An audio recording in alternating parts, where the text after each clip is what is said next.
Hello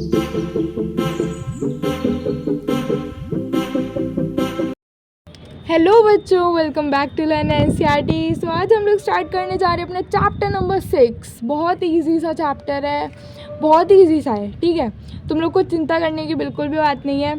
ठीक है, why fear when I am here. ठीक है, तो अभी हम लोग स्टार्ट करने जा रहे हैं एक्सरसाइज 6.1 और इसका क्वेश्चन नंबर 1। तो देखो, बहुत ही ईजी सा सवाल है, देखते हैं क्या करना है इसमें। इन फिगर 6.13, ये हमारी फिगर है 6.13 जो तुम्हारी बुक में दे रखी होगी। Lines A B and C D intersect at O. Line A B और सी डी ओ पर इंटरसेक्ट कर रही है। ठीक है, और ओ ई कोई रे है। आई होप तुम लोग लाइन और रे के बारे में जानते होंगे, है ना। तो अभी देख दो, एंगल ए ओ सी, देखो ये एंगल का साइन होता है, एंगल ए ओ सी। मैं तुम लोगों को एक एंगल पढ़ना बता देती हूँ कि कैसे पढ़ते हैं एंगल को। देखो, कोई भी एंगल लिखा होता है ना, फॉर एग्जांपल मैंने मान लिया एंगल बी ओ डी।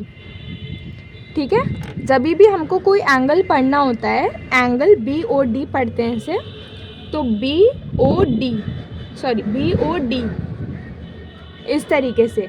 तो बीच वाला जो लेटर होता है ना ओ, इसमें जो बीच वाला लेटर होता है उस पर हमारा एंगल बनता है। ये बात समझ में आ रही है। बाकी ये दोनों साइड में होते हैं, जैसे देखो यहाँ पे बी है, ओ है और फिर डी है, तो यहाँ पर एंगल बनेगा। मतलब ये जो बीच वाला लेटर नहीं होता इसमें, इस पर एंगल बनता है। तो इस तरीके से एंगल को तुम्हें पढ़ना आना चाहिए। अब देखो, अभी पढ़ते हैं क्वेश्चन को। क्वेश्चन क्या है, इफ एंगल ए ओ सी ये वाला दिख रहा है, हाँ, angle A O C plus angle B O E, plus angle B O E. जल्दी से ढूंढ के बताओ मुझे कहाँ पर है angle B O E. B O E मिल गया, ये वाला एंगल। ये दोनों एंगल्स मिलके कितना हो रहा है, 70 डिग्री। ठीक है, अभी सब चीज़ें करेंगे, थोड़ा ध्यान रखो क्वेश्चन को। ठीक है, अभी क्या बोला है, एंगल बी ओ डी, ध्यान से देखो, बी ओ डी ये वाला एंगल, ये वाला कितना दे रखा है, 40 डिग्री। ठीक, हमें क्या फाइंड करना है, B O E and reflex angle C O E ये वाला। ठीक है, तो देखो, सबसे पहले मैंने तुम्हें बताया था क्या लिख लेते हैं, जो हमारे पास गिवन होता है वो लिख लेते हैं। तो हमारे पास गिवन क्या है, angle A O C plus angle B O E 70 degree के बराबर है। ठीक है, अब देखो यहाँ पर एंगल बी ओ डी क्या है, 40 डिग्री। दो चीज़ गिवन है, यहाँ पे लिख दो गिवन, लिख दिया गिवन।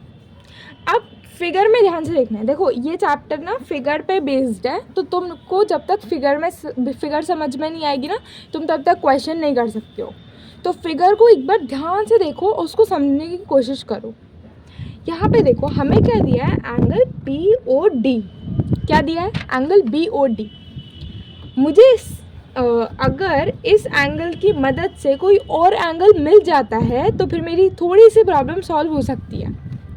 और अगर तुम ध्यान से देखो तो ये जो एंगल बी ओ डी है ना, ये ए ओ सी के वर्टिकली अपोजिट है। वर्टिकली अपोजिट कौन से होते हैं, ये दो लाइन इस तरीके से जा रही हैं, ये दो लाइन इस तरीके से जा रही हैं, और ये जो एंगल बनेगा बिल्कुल इसके अपोजिट, जो सामने वाला होगा वो उसका वर्टिकली अपोजिट होगा। या फिर तुम ऐसे भी समझ सकते हो, ये x बन गया, x ऐसे वाला x बन गया ना, ऐसे भी समझ सकते हो। ठीक है, पर तुम अगर ध्यान से देखो तो क्या बन रहा है, यहाँ पर वर्टिकली अपोजिट एंगल बन रहा है, और वर्टिकली अपोजिट एंगल्स हमेशा इक्वल होते हैं। इसका मतलब एंगल ए ओ सी भी 40 डिग्री होगा। और तुम ये चीज़ कैसे लिख पा रहे हो वो भी तुमको एग्जाम में लिखनी पड़ेगी। कैसे लिख पा रहे हो, वर्टिकली ऑपोजिट एंगल, इसलिए तुमने ये चीज़ लिखी। समझ में आ रही है बात, तुमने क्यों किस चीज़ को लिखा है वो तुमको बता के आना पड़ेगा। क्यों, क्योंकि वर्टिकली अपोजिट है। अब देखो AOC मिल गया, क्या AOC को इसमें पुट करके BOE निकाल लूँ? ध्यान से देखो, AOC को इसमें पुट करके BOE निकल सकता है ना, निकाल लेते हैं BOE। एंगल AOC की जगह पे देखो, इस इक्वेशन 1 में हम इस वैल्यू को पुट कर रहे हैं। देखो मेरे पास जगह नहीं है, थोड़ी कम है जगह, तो इसलिए मैं तुमको बोल के बता रही हूँ तुमको एग्जाम में कैसे लिखना है। तुम यहाँ पर लिखोगे putting the value of angle AOC in equation number 1। ठीक है, इक्वेशन नंबर 1 में तुम्हें रखना है। AOC की जगह पे लिख दो 40, लिख दिया 40 degree, plus angle BOE is equals to 70 degree. तो BOE निकालना है, मतलब इस 40 को इधर लेके जाना पड़ेगा। तो angle BOE is equals to 70 minus 40, plus का है माइनस हो जाएगा, इज इक्वल्स टू कितना हुआ 30 डिग्री। तो हमसे एक जो चीज़ पूछी थी BOE, वो तो हमारे पास 30 डिग्री आ गया। ठीक है, अब दूसरी चीज़ हमें रिफ्लेक्स एंगल COE निकालना है। देखते हैं कैसे निकालते हैं। अब देखो हमने क्या निकाल लिया, angle BOE, angle BOE 30 degree. ठीक है, अब हमें क्या निकालना है, reflex angle COE। Reflex angle वो एंगल जो 180 डिग्री से बड़े होते हैं उनको रिफ्लेक्स कहते हैं। ठीक है, अभी देखो ये एंगल निकालना है, तो अभी क्या करेंगे, हमें ये एंगल पता है। देखो मैं डायग्राम दोबारा बना रही हूँ ताकि तुम लोग को समझ में आए। ये इस तरीके से है और ये इस तरीके से। नीचे वाली लाइन का भी कोई मतलब नहीं है क्योंकि हमें ये एंगल निकालना है, तो उसको नहीं लिख रहे। ये वाला एंगल हमने अभी अभी कितना निकाला, एंगल AOC कितना निकाला था, इसके वर्टिकली अपोजिट था तो 40, और BOE कितना निकाला 30, और ये हमें फाइंड करना है। एक बात बताओ, ये जो लाइन है AB, ये लाइन जो है AB, ये पूरा एंगल कितना बनाती है, 180 डिग्री बनाती है ना। कोई भी स्ट्रेट लाइन होती है ना तो वो एंगल बनाती है 180 डिग्री। तो मतलब ये जितने भी एंगल्स होंगे इनका सम 180 डिग्री होना चाहिए। समझ रहे हो ना, इनका सम कितना होना चाहिए, 180 डिग्री होना चाहिए।